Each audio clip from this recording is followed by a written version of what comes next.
अपने हाथों को उठाओ, बोलो सर्वशक्तिमान परमेश्वर, आज तेरा वचन मुझे सेम वापिस न जाने दे। तेरा आत्मा तेरे वचनों के द्वारा मुझे छुए, मुझे बनाए, अपनी इच्छा को मुझ पे जाहिर करे। आज मैं मोल्ड होके जाऊं, बन के जाऊं, नई शेप लेके जाऊं खुदावन, जो तेरे मन मुताबिक हो। आज हर एक कमी को जो मेरे जिंदगी में उस वचन की आग से वो जल के नाश हो जाए खुदावन। मैं अपने दिल को खोलता हूं। तूने कहा अगर कोई प्यासा तो मेरे पास आए। मैं आज प्यासा हूं खुदावन, तेरी आवाज को सुनने के लिए, तेरी मर्जी को जानने के लिए। मैं अपने दिल को खोलता हूं। आज मेरी प्यास को बुझाया जाए तेरे वचन के अनुसार। प्रभु यीशु मसीह, मैं अपने आप को आपके हाथों में सौंपता हूं। ये गवाहियां, ये वचन मेरी जिंदगी में 100 गुना फलों को लेके आए। मैं इस ग्रेस को रिसीव करता हूं प्रभु यीशु मसीह के सामर्थी नाम में। आमीन। ऊंचाई आशीष आपकी चर्च। जोरदार तारीफ करो यीशु मसीह की आत्मा के लिए जो हमारे बीच में मौजूद है। अपने पड़ोसी को बोलो स्वागत है यीशु मसीह की प्रेजेंस में। मैं आप सबका स्वागत करता हूं यीशु मसीह की हुजूरी में। बैठ जाओ अपने शरीर में, अपनी बाइबल को उठाओ अपने हाथ में और बोलो मैं इस वचन से प्यार करता हूं। ये मेरे शुद्ध रहने का आधार, मेरे चंगा रहने का आधार, और ये मेरा उद्धार भी है। अंगीकार करो, आज जो कुछ मैं सुनूंगा फलों को लेके आऊंगा।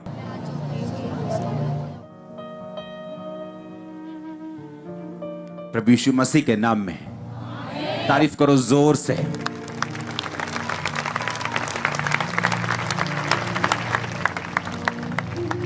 ब्लेस्ड डे आज, आपकी टेस्टिमनी का डे है आज। हालेलुया। मुझे एक बात मालूम है कि परमेश्वर ने जब भी आपसे बात की है उसने वचन से की है। अगर अब्राहम ये प्रार्थना कर रहा था कि परमेश्वर मेरे को बेटा दे जो तूने वायदा किया था, तो बाइबल कहती है जब परमेश्वर उसके सामने प्रकट होते तो बोलते हैं अब्राहम मेरी उपस्थिति में चलता जा और सिद्ध होता जा। इसका मतलब क्या है? इसका मतलब उसे मालूम था कि सिद्ध कैसे होना है, उसे मालूम था परमेश्वर की मर्जी क्या है, लेकिन फिर भी वो उसे पूरा करने में थोड़ा सा पीछे था। और बाइबल कहती परमेश्वर का वचन जब उसके पास आया और उसने अपनी कमियों को निकाला, तो जो वो 25 साल से 24 साल से इंतजार कर रहा था उसके पास था। कई लोग सोचते हैं मैं बीमार हूं, मुझे फाइनेंशियली ट्रबल है, मुझे ये मुश्किल है, मुझे वो प्रॉब्लम है। और आज जब मैं चर्च में जाऊंगा तो जब ले हैंड होगा मैं हील हो जाऊंगा। और जब आज मैं चर्च में जाऊंगा, हो सकता है जब मैं वापस जाऊं तो मुझे किसी हेल्पर की कॉल आ जाए कि भाई साहब 4 लाख रुपया ले जाओ, आपका कर्जा उतार दो। कई बार परमेश्वर ऐसे भी काम नहीं करता। हालेलुया। कई बार वो ऐसे काम नहीं करता जैसा आप सोचते हैं। जब मैं अपनी मसीही शुरुआती दिनों में था तो मुझे बहुत ज्यादा जल्दी थी कि मैं ठीक हो जाऊं जिस तरह बाकी लोग ठीक हो रहे हैं। और यही बात मुझे ज्यादा निराश करती थी, ज्यादा लोगों से, दूसरे लोगों से ज्यादा निराश मैं रहता था मसीह में आने के बावजूद भी, क्योंकि उनको मैं हील होते देखता था लेकिन अपनी हीलिंग को मैं देखता नहीं था। लेकिन परमेश्वर की सामर्थ को मैं भी महसूस करता था, उसकी पावर को मैं भी महसूस करता था। और एक दिन जब मैं प्रार्थना कर रहा था, परमेश्वर के वचन में आया, हे मेरे प्रिय भाइयों, हियाव बांधो और दृढ़ रहो, क्योंकि तुम जानते हो मसीह में की गई मेहनत कभी व्यर्थ नहीं जाती। यह मेरे लिए शॉकिंग पॉइंट था।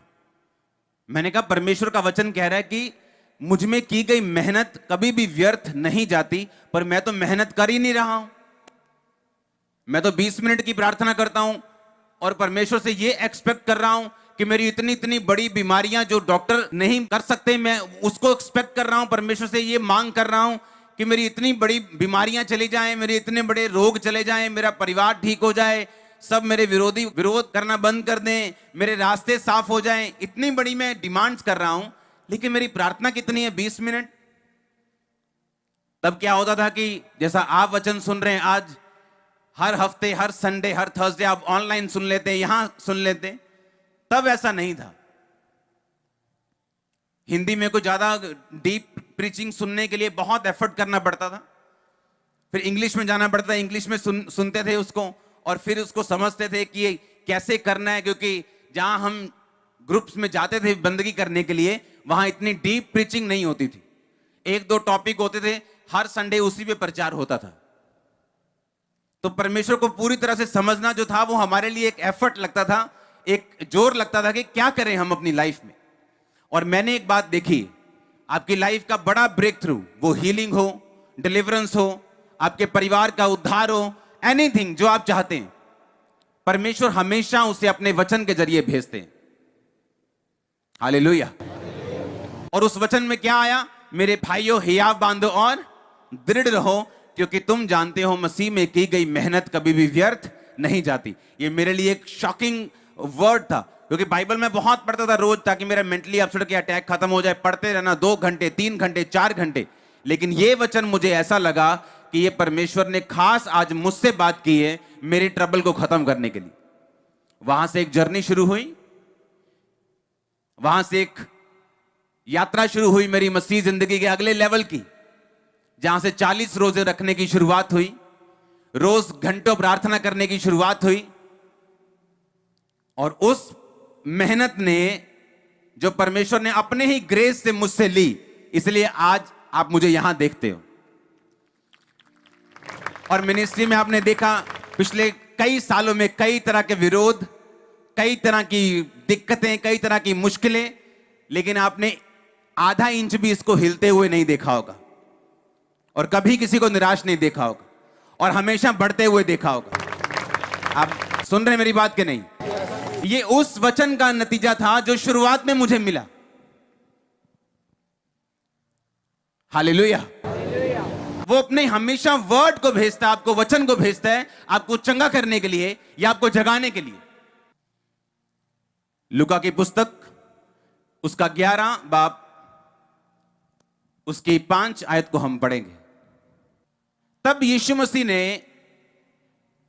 उनसे यानी चेलों से कहा, तुम में से ऐसा कौन है कि यदि तुम्हारा कोई दोस्त मित्र हो और वो आधी रात को तुम्हारे पास जाकर कहे, हे मित्र मुझे 3 रोटी दे, 3 रोटियां दे, क्योंकि एक यात्री मित्र मेरे पास आया है और उसके आगे रखने के लिए मेरे पास कुछ नहीं।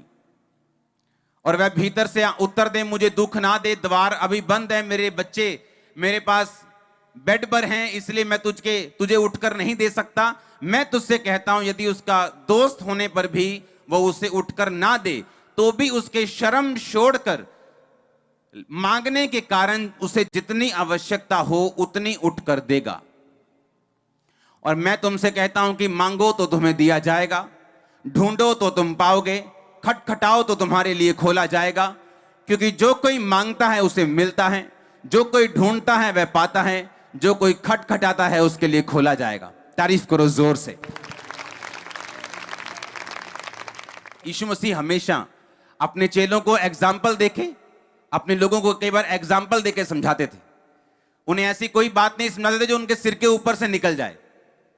यीशु मसीह ने एग्जाम्पल दी। उसने कहा, एक मित्र कहता है, एक मित्र के पास जाकर आधी रात को खड़का के बोलते हैं कि मेरा कोई रिश्तेदार दोस्त आया अभी आधी रात को, मुझे रोटियां दे, मेरे पास उसको देने के लिए कुछ नहीं। कहता अंदर से आवाज आती है कि मैं अपने बच्चों के साथ बेड पे हूं, मैं तुझे उठकर नहीं दे सकता। कहता तो भी ये नहीं कि वो उसका दोस्त है, इसलिए नहीं। कहता इसलिए कि उसने शर्म छोड़कर, कि बेशर्म हो गया वो, और कहता ही रहा, नहीं यार भाजी दे लो यार, प्लीज यार दे लो, है नहीं कुछ मेरे को। कहता लगातार वो खड़काता रहा, नॉक करता रहा। कहता अंदर वाला उठा और उसने रोटियां दी। कहता इसलिए नहीं दी कि वो उसका मित्र था, कहता इसलिए क्योंकि उसने शर्म को छोड़कर मांगना नहीं छोड़ा। अब सुनो यीशु मसीह ने क्या कहा। उसने कहा, मैं तुमसे कहता हूं, मांगो तो तुम्हें दिया जाएगा, आप नहीं जानते कितना पावरफुल वर्ड है ये, आप नहीं जानते। जब मैं उठा एक दिन तो पवित्र आत्मा ने मुझसे कहा, डैनियल पढ़ नहीं रहा था, मैं स्टडी नहीं कर रहा था, महीने पहले सुना नहीं था, किसी से बात नहीं हुई कि डैनियल 3 टाइम परमेश्वर के सामने जाता था, प्रार्थना और धन्यवाद परमेश्वर को चढ़ाता था, और परमेश्वर मुझसे यह कह रहा था कि मैं भी उसी की तरह रोज जाऊं और अपनी विनतियां और प्रार्थनाएं परमेश्वर के सामने रखूं। होता क्या है, परमेश्वर इसमें एक बहुत पावरफुल वर्ड आपको बता रहे हैं। उसने कहा, मांगो तो दिया, ढूंढो तो तुम, खटखटाओ तो तुम्हारे लिए। जो कोई मांगता है उसे मिलता है, जो कोई ढूंढता है वह पाता, जो खटखटाता है उसके लिए खोला जाएगा। तुम में से ऐसा कौन होगा, कौन पिता होगा कि उसका बेटा उससे रोटी मांगे और वह उसे पत्थर दे, मछली मांगे तो उसे सांप दे, अंडा मांगे तो उसे बिच्छू दे। तुम बुरे होकर अपने बच्चों को अगर अच्छी वस्तुएं देना जानते हो, तो तुम्हारा स्वर्गीय पिता अपने मांगने वालों को पवित्र आत्मा या अच्छी वस्तुएं क्यों ना देगा। अगर आपको यह वचन समझ आ जाए ना, आप दुनिया की कोई भी चीज प्रार्थना के द्वारा अपनी लाइफ में एंटर करवा सकते हो, एनीथिंग। वो क्या कह रहा है सुनो। उसने कहा, एक दोस्त किसी के दरवाजे पे गया और बोला कि मेरा कोई भाई दोस्त आया है, मुझे 3 रोटियां चाहिए। अंदर से आवाज आती है कि मैं नहीं दे सकता, मेरे बच्चे मेरे साथ सो रहे हैं, तो चला जा। यीशु मसीह ने कहा, फिर भी अंदर से उसने उठ के उसे रोटियां दी, इसलिए नहीं कि वो उसका दोस्त था जो खड़का रहा था, इसलिए कि उसने शर्म को छोड़ दिया और लगातार खटखटाता रहा। यीशु मसीह ने कहा, मांगो तो तुम्हें। अगर आपने गिव अप कर दिया, अरे क्या चर्च जाता तू हर संडे, तेरी टांग तो अभी ऐसी ही है, शर्म आ गई, मांगना छोड़ दिया। यीशु मसीह ने कहा, उससे सीखो जिसने शर्म नहीं की और मांगना जारी रखा। अरे क्या फिर वीरवार किराया तो है नहीं तेरे पास, लेकिन उसे मालूम है यीशु मसीह में की गई मेहनत कभी भी व्यर्थ नहीं होगी। सुनो मेरी बात, यीशु मसीह ने कहा, मांगो तो तुम्हें, ढूंढो तो तुम, खटखटाओ तो तुम्हारे लिए। कहता तुम मांगो, ढूंढो, कि मांगने के साथ साथ तुम्हें परमेश्वर की मर्जी को भी ढूंढना है। कि मैं अकेला मांग रहा हूं, सिगरेट पी के तो नहीं मांग रहा हूं, शराब पी के तो नहीं मांग रहा हूं, ब्लू फिल्में देख के तो नहीं मांग रहा हूं कि मेरी पुकार सुनी नहीं जा रही। उसने कहा, ढूंढो तो तुम पाओगे। कहता तुम मांगोगे तुम्हें दिया जाएगा, ढूंढोगे तुम तो पाओगे। इब्रानिया 11 उसकी 6 में लिखा, मैं लास्ट आयत पढ़ूंगा, चलो मैं शुरू से पढ़ता हूं। विश्वास बिना उसे प्रसन्न करना अन्न होना, क्योंकि परमेश्वर के पास आने वालों को विश्वास करना चाहिए कि वह है, और वह अपने खोजने वालों को, अपने ढूंढने वालों को प्रतिफल देता है। एक तरफ से आप मांग रहे हैं, परमेश्वर मेरा ये काम कर, मेरा ये काम कर, मुझे हील कर, मुझे मैरिटल ब्रेक थ्रू दे, मुझे फाइनेंशियल ब्लेसिंग दे, मेरे कर्जे से मुझे आजाद कर। कहता साथ साथ तुम उसे क्या करोगे, ढूंढोगे। कैसे? अपनी कमियों को देखकर, वचन से ढूंढोगे उसको, और अपने आप को साफ करते जाओगे, लेकिन मांगना नहीं छोड़ोगे। और उसने कहा, जब तुम मांगना नहीं छोड़ोगे तो वो अपने खोजने वालों को क्या देता है, प्रतिफल। प्रतिफल का मतलब जितनी प्रार्थनाएं आपने पास्ट में की हैं और आपको उत्तर नहीं मिला, उन सब का हिसाब परमेश्वर अगली बार कर देंगे। इसका प्रतिफल का मतलब ये होता है। फल का मतलब होता है आपने प्रार्थना की, रोजे रखे, उत्तर आया। प्रतिफल का मतलब ये है कि आप प्रार्थना कर रहे हैं, लेकिन परमेश्वर को अभी कुछ चीजें ऐसी हैं जो आपकी जिंदगी में चेंज चाहिए, मोल्ड चाहिए, बदलाव चाहिए उसको, और वो उन प्रार्थनाओं को अपने पास रखता है जब तक आप उस बदलाव को नहीं करते। चाहे वो माफी का बदलाव हो, चाहे वो एक मन होकर सिर्फ यीशु मसीह को मानने का बदलाव हो, क्योंकि यीशु मसीह के पास लोग आ जाते हैं लेकिन अभी भी रीति रिवाजों को नहीं छोड़ते, पुरानी चीजों को नहीं छोड़ते, साथ साथ वो भी चलती हैं। तो परमेश्वर कहता मैं अपने खोजने वालों को प्रतिफल दूंगा, जो तुमने प्रार्थनाएं की हैं मैं उनको संभाल के रखूंगा। जब तुम मुझे खोजना शुरू करोगे पूरे दिल से तो मैं तुम्हें मिलूंगा भी और मैं तुम्हें प्रतिफल भी दूंगा। और कहता खटखटाओ तो तुम्हारे लिए।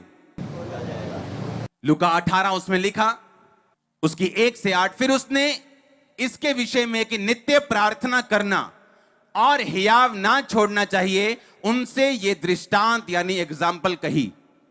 किसी नगर में एक न्यायी रहता था जो ना परमेश्वर से डरता और ना किसी मनुष्य की परवाह करता था।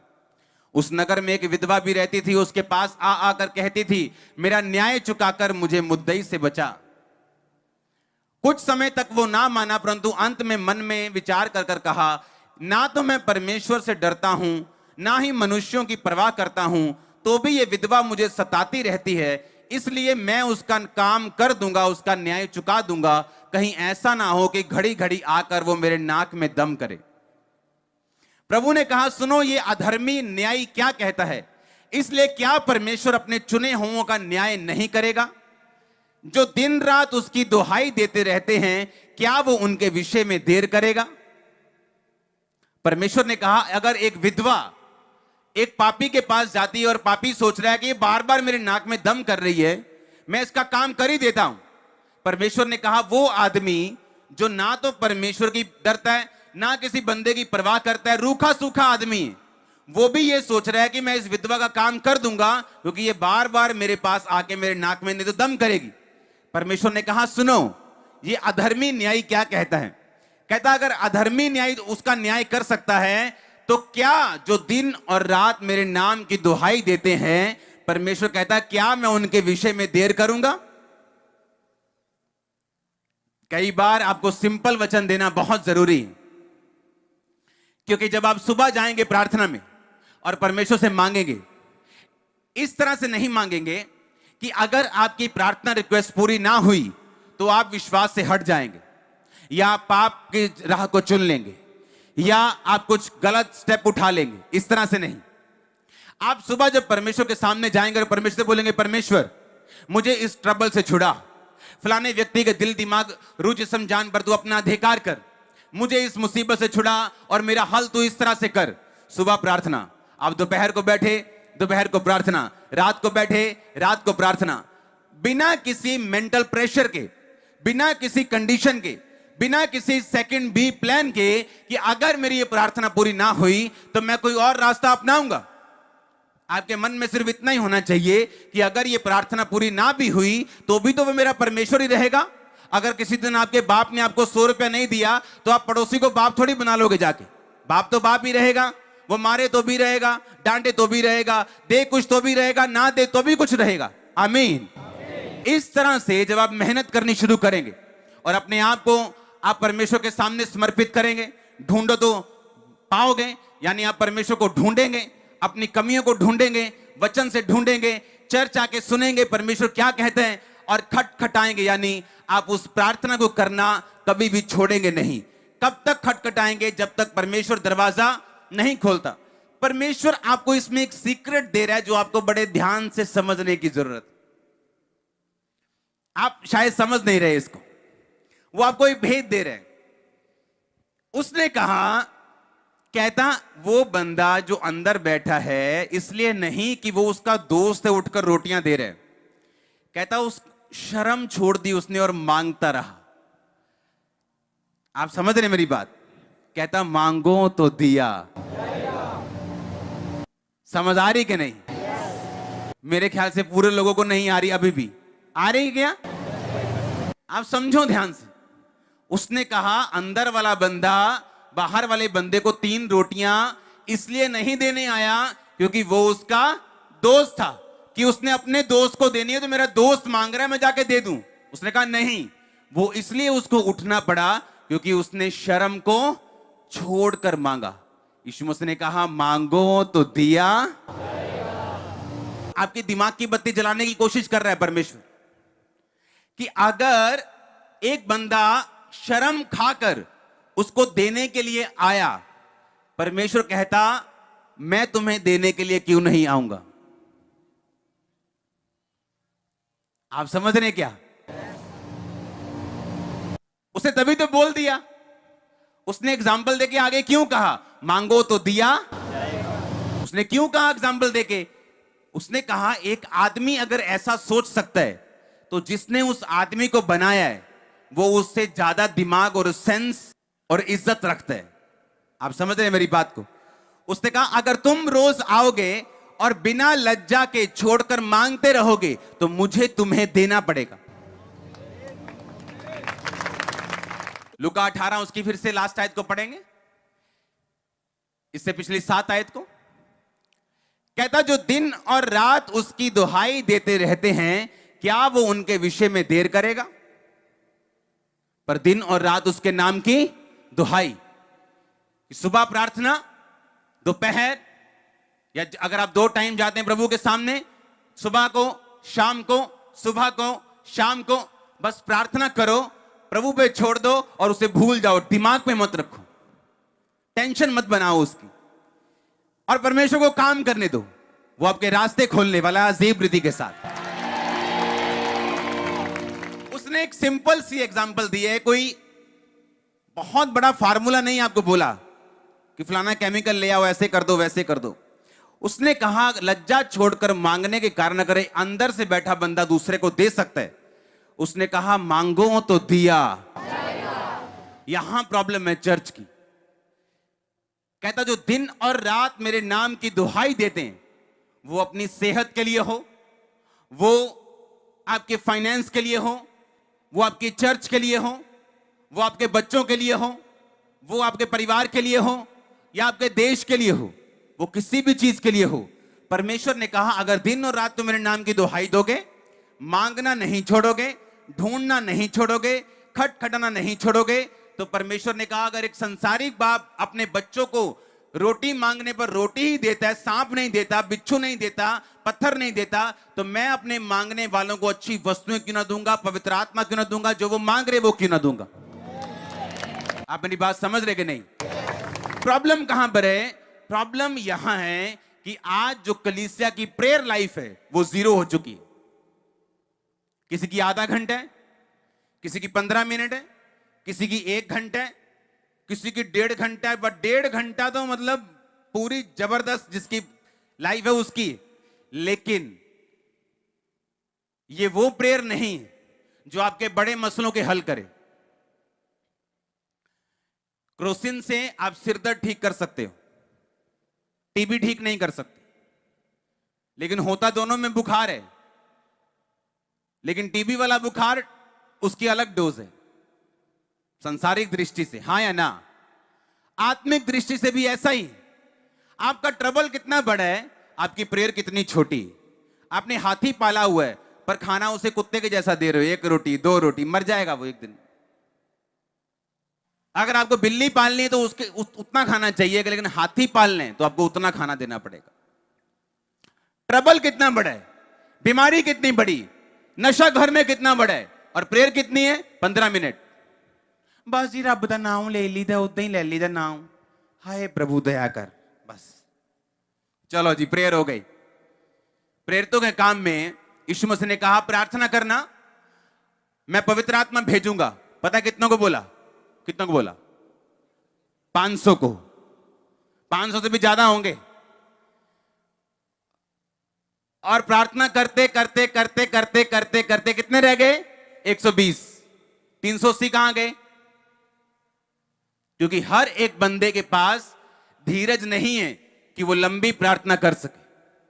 2 दिन जोश में कर ली, 3 दिन रात के रोजे दे खामरा चर्च में आके कर ली, क्या उसको फॉलो किया आपने घर में रोज? नहीं।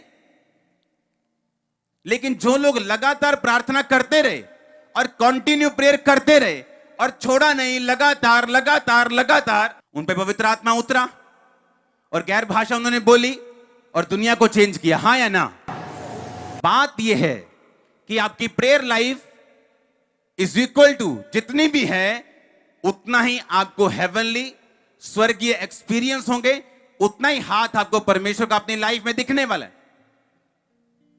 अगर प्रार्थना आधे घंटे की है, आपकी ब्लेसिंग भी आधे घंटे वाली आपको नजर आएगी, पावर भी आधे घंटे वाली नजर आएगी। लेकिन अगर आपको पावर वैसी चाहिए, आपकी प्रेयर लाइफ वैसी होगी। पौलुस लिखा, एक टाइम पर स्पेशल प्रार्थना करने के लिए शहर से बाहर जा रहा था। प्रेयर का इतना महत्व था उनके। आज प्रेयर कैसे होती? दाल चाड़ी है पांव पर, चलो प्रेयर ते बैठिए 15 मिनट, एक नाले गिनी भी जानी है सीटियां, 2 हो गई, चलो जी 3 हो गई, करी बंद कुड़िए, 4 हो गई, करी बंद करी बंद। और ये प्रेयर लाइफ इमेजिन करो, और शैतान कितना खुश हो रहा होगा ऐसी प्रेयर लाइफ। प्रेयर कर रहे हैं, फोन ऑन है, कभी भी घंटी बज सकती है, आप मजाक कर रहे हैं। पौलुस स्पेशल जा रहे हैं, प्रेयर करनी है। अच्छा कहां चलें? चलो शहर के बाहर चलें। शहर के बाहर पैदल जा रहे हैं, शायद उसे आधा पौना घंटा चल के गया होगा प्रेयर करने के लिए। और लिखा, रास्ते में एक औरत मिलती है जो बड़ी प्रभावशाली थी। वो उससे वचन को सुनती है और अपना जीवन प्रभु को देती है, अपने घर ले जाती है। और लिखा, बहुत से लोग परमेश्वर में आते हैं। इसका मतलब क्या? इसका मतलब जो लोग प्रेयर में ज्यादा हैं वो सोल सेविंग में भी ज्यादा होंगे और ज्यादा रूहें बचेंगी उनके द्वारा। हाँ या ना?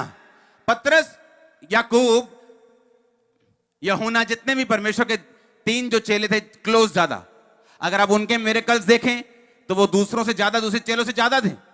बाइबल कहती वो शाम एक टाइम पर परमेश्वर के घर में आ रहे थे प्रार्थना करने के लिए, लंगड़े को देखा और उस लंगड़े का हाथ पकड़ा, उठाया, उसे चला दिया। लेकिन पतरस उस समय लंगड़ा चलाने के लिए नहीं, कहां जा रहा था?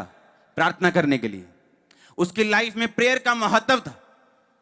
कहीं भी बैठ के उसने प्रेयर नहीं, एक स्पेशल जगह पे एक प्रेयर, उनकी लाइफ में प्रार्थना का एक बहुत बड़ा महत्व था।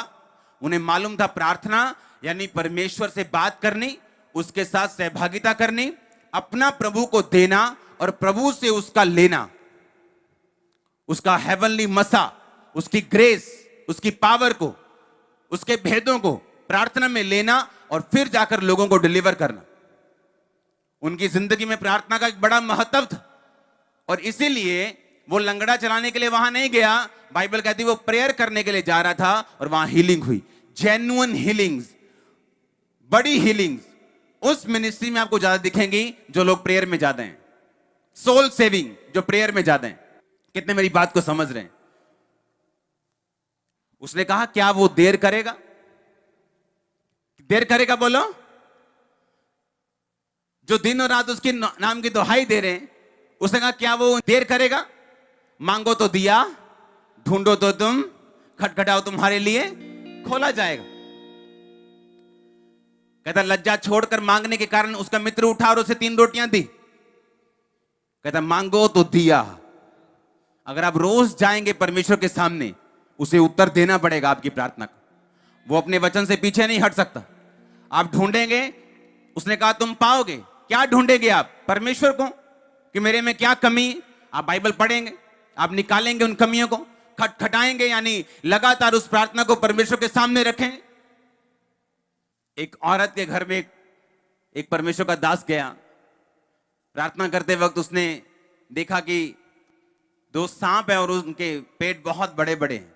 उसका मतलब क्या निकला कि उसने कहा तुम क्या कोई प्रार्थना कर रही थी? औरत को बोला, कहती हां, मैं प्रार्थना कर रही थी कि परमेश्वर मुझे एक बैलों की जोड़ी दे, और परमेश्वर से मैं लगातार प्रार्थना कर रही थी। उसने कहा तो क्या हुआ? उसने कहा मैंने वचन सुना था मांगो तो दिया जाएगा, मैंने बड़ी प्रार्थना की उस दिन। पर कहती जैसे जैसे दिन बीतते गए मेरी प्रेयर स्लो होती गई, कम होती गई, और एक दिन मैंने प्रार्थना करनी फिर छोड़ दी। उसने कहा आपने क्या देखा दर्शन में? उसने कहा मैंने देखा 2 सांप है, उनके पेट बहुत बड़े बड़े हैं। उसने कहा ये वही ब्लेसिंग थी जो तेरे मांगने पर परमेश्वर ने भेज दी थी, पर तेरे गिव अप करने के कारण, क्विट करने के कारण, तेरे प्रार्थना बंद करने के कारण वो शैतान खा चुके हैं। एक परमेश्वर का दास, उसको परमेश्वर का आत्मा स्वर्ग में ले गया और उसको एक गोडाउन दिखाया। असली में बात है ये, एक बहुत बड़ा गोडाउन जहां पे गिफ्ट्स पड़े थे, पैक्ड गिफ्ट। तो उसने परमेश्वर को पूछा, परमेश्वर ये क्या है, ये इतने सारे गिफ्ट किन लोगों के लिए, किनको तू भेजना चाहता है? परमेश्वर कहता नहीं, ये लोगों के लिए नहीं है, ये वो लोगों के गिफ्ट हैं जो उनके मांगने के कारण मैंने भेजे थे, लेकिन उनके गिव अप करने के कारण, कि जब उनको मिलने वाला था उन्होंने प्रार्थना छोड़ दी, और ये गिफ्ट उन्हीं के हैं लेकिन गोडाउन में पड़े। और ये रियल दर्शन है। और इसीलिए परमेश्वर ने अकेला ये नहीं कहा मांगो तो दिया, उसने कहा खटखटाओ तो तुम्हारे लिए।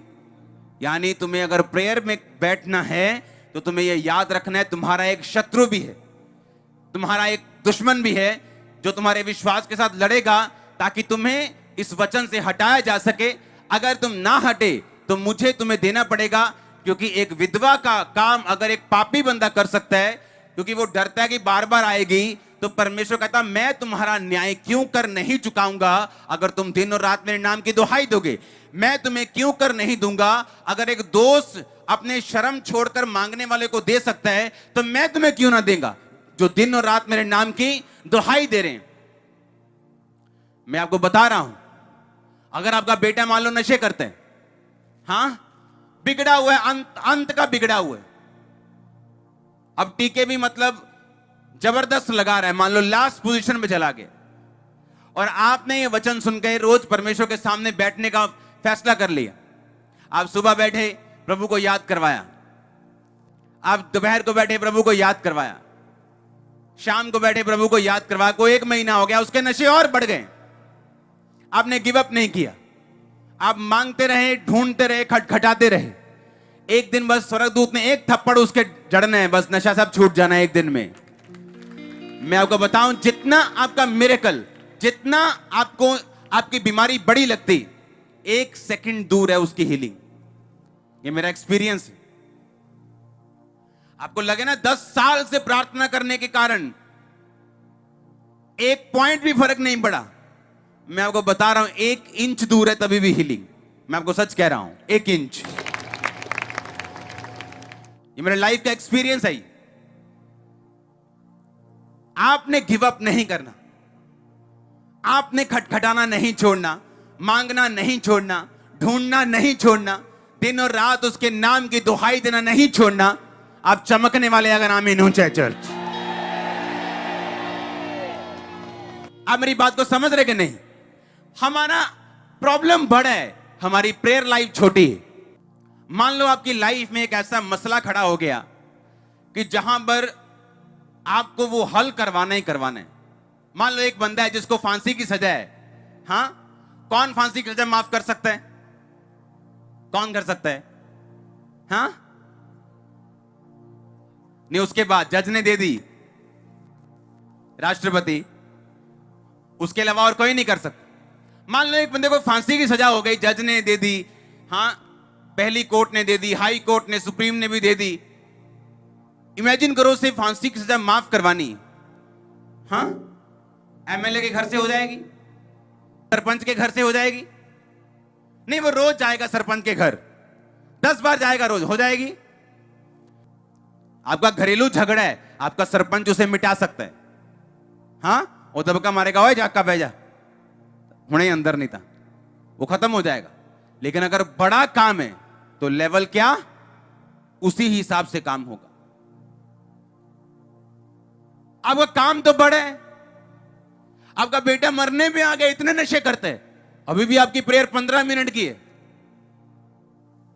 आपकी बीमारी की इतनी बड़ी रिपोर्ट डॉक्टर ने दी है, कैंसर की, लेकिन प्रेयर लाइफ अभी भी आधा घंटे की है। आप अपने आप के साथ मजाक कर रहे हो। आप बोलते नहीं जी, मैं तो हाथी को रोज खाना खिलाता हूं। कितना? 2 रोटियां। ये तो बताया नहीं 2 रोटियां देता हूं रोज, पर हाथी मर गया जी। खाना रोज देते थे? हाँ जी रोज देता था। पानी रोज पीता था? हाँ जी रोज दी। कोई बीमारी तो नहीं थी? नहीं जी। पर रोटियां कितनी देते थे? 2 जी। मैं कहा मैं भी 2 खाना, मैंने भी 2 दे देना। आप समझ रहे मेरी बात को कि नहीं? केस कितना बड़ा है, लाइफ दांव पे लगी, मैरिज किसी की दांव पे लगी, किसी का बिजनेस दांव पे लगा है, और प्रेयर कितनी है? आधा घंटा। और यीशु मसीह कह रहे हैं मांगो तो तुम्हें दिया, वो आपको पावर दे रहे हैं, आप इस पावर को रिसीव करके जाओ। आज आप मेरी बात समझ रहे हो कि नहीं? वो आपको पावर दे रहे हैं, वो आपको अधिकार दे रहे हैं। उसने ये नहीं कहा तुम जितना मर्जी मांगो मैं अपनी मर्जी से दूंगा, मैं तुमको पूछता भी नहीं, मैं जानता भी नहीं। वो ऐसा बोल सकता था, वो परमेश्वर है कि जब चाहे तब दूंगा। तो क्या कर लोगे तुम? केस कर दोगे? उसने कहा मांगो तो तुम्हें दिया जाएगा। लज्जा छोड़कर मांगते रहोगे। अगर एक बंदा दूसरे बंदे की हेल्प कर सकता है तो यीशु मसीह ने कहा मैं तुम्हारी हेल्प क्यों नहीं करूंगा। अगर वो दोस्त कहता चल यार 2 बारी मांग लिया, चल कोई नहीं, तेन दसांगे तेरा टाइम आया, नाराज होकर घर चला जाता, खुद भी कुड़कुड़ करता रहता, दोस्ती भी जाती, भूखा भी रहता, अपने दोस्त ने भी भूखा मारने सारी रात। यही हाल क्रिश्चियन लोगों का है। परमेश्वर के पास गए, 2-4 बारी मांगा, नहीं मिला, उन सारे पासे नेगेटिविटी फैलाई है। अब हालेलुया। उसने कहा मांगो तो तुम्हें दिया। वो आपको पावर दे रहे, अथॉरिटी दे रहे, अधिकार दे रहे कि बैठ जाओ, मांगो, दोपहर को, सुबह को, शाम को बैठ जाओ और मांगो। मांगो, ढूंढो, खटखटाओ, मांगो, ढूंढो, अपनी लाइफ को चेक करो और लगातार खटखटाओ। क्या वो तुम्हारे विषय में देर करेगा? मैंने कहा क्या वो तुम्हारे विषय में देर करेगा? जो दिन और रात उसके नाम की दुहाई देते हैं, क्या वो उनके विषय में देर करेगा? आप बड़े मिरेकल्स को लेने वाले यीशु मसीह के नाम पर। घर जाओ और अपनी प्रेयर लाइफ को सुधारो और सोचो, एक हाथी 2 रोटियों से नहीं पलेगा। हालेलुया। जितना बड़ा केस है उस हिसाब की आपको मेहनत करनी पड़ेगी परमेश्वर में। और वो कहता है कि मुझ में की गई मेहनत कभी भी व्यर्थ नहीं जाएगी। मेहनत व्यर्थ नहीं जाएगी। जो आप मांगेंगे परमेश्वर आपको देगा। शैतान क्यों अविश्वास डालते हैं? वो क्यों हर वक्त लड़ते हैं? क्यों चीजों को आपकी लाइफ में घुमाने की कोशिश करते हैं? क्योंकि वो उसे पता है कि अगर ये अविश्वास में आया तो ये मांगना छोड़ देगा, खटखटाना छोड़ देगा। अविश्वास में आया तो पाप करेगा, पाप करेगा तो इसका मतलब ढूंढो तो तुम पाओगे, ये वाला लाइन कट जाएगा इससे। ढूंढता वही आदमी है परमेश्वर को जिसकी लाइफ में पाप ना हो। अगर उसे मालूम है मेरी लाइफ में पाप है तो उसे मालूम है परमेश्वर को मैं ढूंढ नहीं रहा हूं, तो मांगते रहना। सिर्फ मांगने से कुछ नहीं होगा, क्योंकि 3 वचन पूरे करने पड़ेंगे, मांगना, ढूंढना और खटखटाना। हालेलुया। क्योंकि आपका परमेश्वर कोई तांत्रिक तो नहीं है कि आप उसे कुछ भी देंगे और वो खुश हो जाएगा और आप कुछ भी मांगे बोलेगा ठीक है तूने इतना दिया मैं भी देता हूं। उसने कहा मैं तुम्हारा दिल चाहता हूं, तुम्हारी स्पिरिट चाहता हूं, मैं ये चाहता हूं कि तुम मेरा ज्ञान रखो, बाकी सब चीजें उसके बाद में, आपकी गिविंग ऑफरिंग उसके बाद में, पहले नहीं। बोलो अपने पड़ोसी से बोलो मांगो। मुझे तो मालूम नहीं लेकिन जब मैं मांगो बोल रहा हूं तो मुझे फायर फील हो रही। बोलो अपने पड़ोसी को बोलो मांगो तो तुम्हें दिया जाएगा, ढूंढो तो तुम पाओगे, खटखटाओ तुम्हारे लिए खोला जाएगा। मैं आपके डोर्स खुलते हुए देख रहा हूं, मैं आपके डोर्स खुलते हुए देख रहा हूं, हीलिंग के, डिलीवरेंस के डोर खुलते हुए, फाइनेंशियल ब्रेक थ्रू के डोर खुलते हुए देख रहा हूं, आत्मा की बातों के डोर खुलते हुए देख रहा हूं, स्पिरिचुअल यीशु मसीह के नाम में हाई जाने के डोर खुलते हुए देख रहा हूं। यीशु मसीह के नाम में आमीन। ऊंचाई आशीष आपकी, ऊंची आवाज में हालेलुया, ऊंची आवाज में हालेलुया, आमीन। मैं कौन सी टेस्टिमनी आपको दूं? मैंने लोगों के दिमाग सेट होते हुए देखे इस प्रेयर से कि मांगो तो दिया जाएगा। रोज प्रभु के सामने, रोज रोज रोज रोज रोज मैंने ढीठ आत्माओं को देखा है, ढीठ कामों को देखा है अपनी लाइफ के सामने, बहुत ढीठ। ऐसे खड़े होते थे, बोलते थे हाँ कर प्रेयर, रोज कर, रोज 3 टाइम 6 बार जा रोज, हम 1 इंच भी हटेंगे नहीं, तू कर प्रेयर। ऐसा उखाड़ा है ना परमेश्वर ने, ऐसा उखाड़ा है उसे। आप मुझे बताओ, अगर वचन आपके साथ है कौन जीतेगा, वचन या शैतान? वचन। बस अपनी राह पकड़े रहना, अपनी लाइन मत छोड़ना। प्रेयर का एक नियम बनाओ अपने घर में कि एक टाइम अपने परिवार के साथ बैठो, छोटे बड़े सब इन्वॉल्व करो, दूध पीता बच्चा से लेके, अगर 4 पाई पर कोई बुजुर्ग है तो उसे भी बिठाओ उस प्रेयर में। एक टाइम परमेश्वर के सामने अकेले जाओ